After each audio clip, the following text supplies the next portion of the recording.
A cambio de aprobar la reforma energética, el PAN y el PRD se quedaron con 11 gubernaturas. La llegada de Lozoya a México y la posibilidad de que coopere con las autoridades mexicanas ha cimbrado al país, pues los rumores que se escuchaban poco a poco están siendo comprobados. A cambio de no pisar la cárcel, el exdirector de Pemex, Emilio Lozoya Austin, ha reiterado a la Fiscalía General de la República su disposición para dar a conocer el círculo dorado de corrupción que operaba la clase política en los sexenios anteriores. Lozoya, quien es acusado por las autoridades mexicanas por corrupción, robo a la nación, entre otros, ha revelado algunos nombres en España, de acuerdo con versiones periodísticas. Así fueron los acuerdos entre panistas y priistas para aprobar la reforma energética. De acuerdo a un artículo de Rivelino Rueda, se da a conocer cómo se pactó aprobar la reforma energética a cambio de gubernaturas. Mientras afuera había protestas de la ciudadanía en contra de la reforma energética, a mediados de diciembre de 2013, entre un cerco policíaco militar en las calles aledañas a la sede del Senado de la República, los senadores de la oposición hacían sus negociaciones. Son unos atascados, lanzó el priista David Penchina, entre sonoras carcajadas de los entonces senadores del PAN, Salvador Vega Casillas, Javier Lozano Alarcón, Jorge Luis Lavalle Mauri, Francisco García Cabeza de Vaca y Francisco Domínguez Servién. El Senado parecía un pedazo ajeno a la ciudad, un país ajeno. Nadie entraba, nadie salía. Pero las protestas no distraían el festín de los senadores del PRI, del PAN y el Partido Verde Ecologista de México, quienes estaban en la recta final del debate para la aprobación de la reforma que privatizaría a Pemex. De haber sabido que las protestas iban a estar así, hubiéramos privatizado todo el sector energético, reviró el panista Salvador Vega Casillas, quien fungía como secretario de la Comisión de Energía de la Cámara Alta. Mientras tanto, Emilio Lozoya y Pedro Joaquín Caldwell, director general de Petróleos Mexicanos Pemex y secretario de Energía, respectivamente, seguían el debate en el Pleno de la Cámara de Senadores desde una oficina del recinto legislativo. De acuerdo a la nota de Reversos, desde ahí operaban y giraban instrucciones, tenían línea abierta con Peña Nieto, pero también con el entonces secretario de Hacienda, Luis Videgaray, así como con el secretario de Gobernación, Miguel Ángel Osorio Chong, para lo que se necesitara. La aprobación del ordenamiento, joya de la corona, del Pacto por México, prácticamente ya estaba amarrada.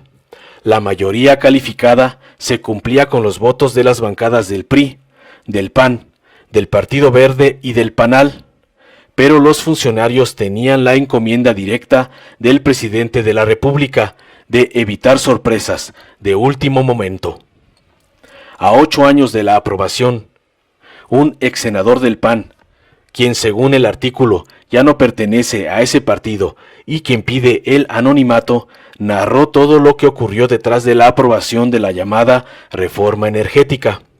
En ese momento, el senador que relató para Reversos lo que sucedió era integrante de la Comisión de Puntos Constitucionales. Dijo que los focos de alerta del gobierno de Peña estaban en algunos senadores del PRI que sabían lo que significaba la privatización de la industria petrolera, pero sobre todo en los senadores del PAN, que, aunque eran los más convencidos de aprobar esa legislación, al final elevaron el costo de su voto y comenzaron a chantajear con el sentido de su sufragio si no se les concedían ciertas peticiones. Gustavo Madero Muñoz, en ese entonces dirigente nacional del PAN, ya había dado su palabra de que su partido acompañaría la reforma privatizadora emanada del llamado Pacto por México. El expanista comentó que todo se le salió de las manos al PRI en el Senado. Emilio Gamboa Patrón, al presidente de la Comisión de Energía, David Penchina, al director general de Pemex, Emilio Lozoya, y al secretario de Energía, Pedro Joaquín Caldwell.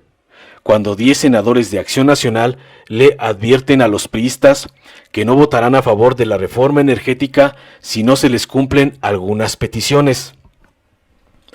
En ese momento ya no había recato de ninguna parte.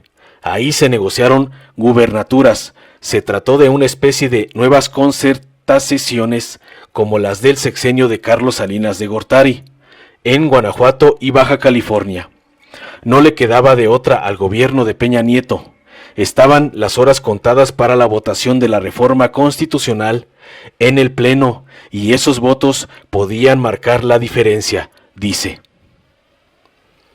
Los senadores que se rebelaron en esas horas críticas de la reforma energética, recuerda, fueron Carlos Mendoza Davis, Javier Lozano Alarcón, Mariana Gómez del Campo, Martín Orozco Sandoval, José Rosa Saizpuro, Marta Elena García Gómez, Francisco Domínguez Servién, Francisco García Cabeza de Vaca, Fernando Yunes Márquez y Luisa María Calderón Hinojosa. Los panistas advirtieron que se ausentarían de la votación en el Pleno del Senado, votarían en abstención o de plano su sufragio sería en contra si no se les garantizaban gubernaturas, alcaldías o más recursos. Lozoya Austin, Pedro Joaquín Codwell y David Penchina, narra el ex senador, se quedaron helados con la exigencia y pidieron unas horas para tratarlo directamente con el presidente Peña Nieto. En 2 horas tuvieron una respuesta.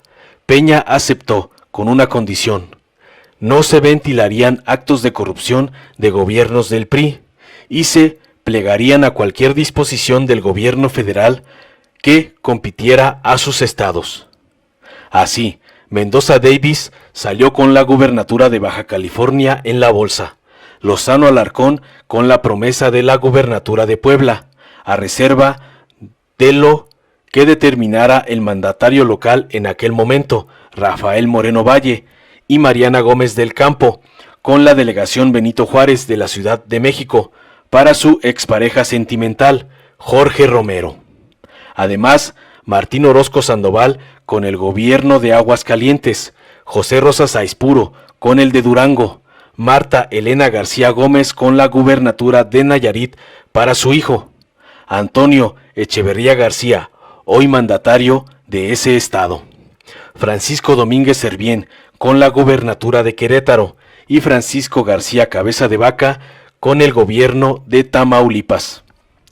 Fernando Yunes Márquez cumplió la encomienda de su padre, Miguel Ángel Yunes Linares, para hacerse del gobierno de Veracruz en los comicios de 2016, y a María Luisa Calderón, hermana del expresidente, se le prometió otra vía de solución, ya que el presidente ya había comprometido la gubernatura de Michoacán tras la firma del Pacto por México, para el perredista Silvano Aureoles Conejo. Luego de negociar con el entonces jefe de gobierno, Miguel Ángel Mancera, y con los dirigentes del PRD, Jesús Zambrano Grijalva y Jesús Ortega Martínez. Cuando se concretó esa negociación con los panistas, David Penchina dijo: son unos atascados. El ex senador panista, de quien no se revela su nombre, comentó que también hubo senadores del Partido de la Revolución Democrática, PRD, que recibieron sobornos por aprobar las reformas del Pacto por México, sobre todo la laboral, telecomunicaciones, de competitividad, de educación y política, pero además por hacer quórum y simular una oposición a ese ordenamiento en la reforma energética. Señala que uno de los más beneficiados fue el hoy gobernador de Puebla por Morena, y en ese entonces coordinador de los senadores del PRD, Miguel Barbosa Huerta, a quien se le garantizó la presidencia de la mesa directiva del Senado para el tercer año del ejercicio de la 62 legislatura. Otros de los senadores perredistas que se prestaron a esa simulación, añade, fueron Angélica de la Peña, esposa de Jesús Ortega Martínez, Sofío Ramírez Hernández, Armando Ríos Peter, Isidro Pedraza Chávez, Adolfo Romero Lainas, la petista Marta Palafox Gutiérrez, Luis Sánchez Jiménez e Iris Vianey Mendoza. Dice el ex senador que entre esos perversos acuerdos también se definió el experimento de Nuevo León, con la primera gubernatura supuestamente independiente en la historia del México contemporáneo. Luego de que la iniciativa privada, específicamente el Grupo Monterrey y el Consejo Coordinador Empresarial CCE, de la mano de Claudio X González padre, negoció con el gobierno de Peña Nieto su aval a la reforma energética a cambio de esa gubernatura. Sin embargo, la única condición que pidió Peña era que el candidato independiente fuera un expriista dócil. Fue entonces que se manejó el nombre de Jaime Rodríguez Calderón, el Bronco, quien recibió el visto bueno de la cúpula empresarial. Con ese experimento se pretendía capturar a los indecisos con la idea de quitarle votos a López Obrador en el 2018. Lo mismo ocurrió con la gobernatura de Quintana Roo, continúa el exlegislador, donde las dirigencias del PAN y del PRD, al mando de Gustavo Madero Muñoz y Jesús Zambrano Grijalva, respectivamente, negociaron el gobierno de la entidad con la condición de que fuera un expriista, en este caso Carlos Joaquín González, medio hermano del entonces secretario de Energía y cacique de la entidad Pedro Joaquín Codwell, quien gobernara el estado. A 4 meses de los comicios federales intermedios y de la renovación de 13 gubernaturas, la mayoría de ellas ya pactadas, todo estuvo a punto de venirse abajo, recuerda el ex senador panista. En medio de las audiencias públicas para la Ley General de Transparencia, el senador del PAN, Javier Corral Jurado, denunció que en el Congreso se manejan grandes cantidades de dinero de las que no se rinden cuentas y se pagan compensaciones a los legisladores por votar determinadas leyes o ratificar los nombramientos propuestos por el presidente Enrique Peña Nieto. Luego de las revelaciones de Corral, el gobierno federal buscó al ahora gobernador de Chihuahua para ofrecerle la gubernatura del estado, a cambio de su silencio por las tranzas que se hicieron en la reforma energética y el Pacto por México. El panista, supuestamente rebelde, aceptó y ahora está por concluir su periodo de gobernador de la entidad. Los acuerdos que PRI y PAN hicieron con las gubernaturas se tienen que conocer, dijo el ex senador, para que se vea el tamaño del saqueo a la nación. Recientemente se ha filtrado un audio en el que 2 senadores del PAN platican sobre las ventajas que tuvieron al llegar a un acuerdo con el señor Kors, quien dicen es Miguel Ángel Osorio Chong. En dicho audio, los panistas, hoy gobernadores de los estados de Querétaro y Baja California Sur, hablaban de moches de hasta 6 millones de pesos hasta terminar la campaña. Informó Mr. Politicón, nos vemos el próximo video. Si te gustó, dale like, compártelo, suscríbete y activa la campanita para recibir las notificaciones de nuestro canal.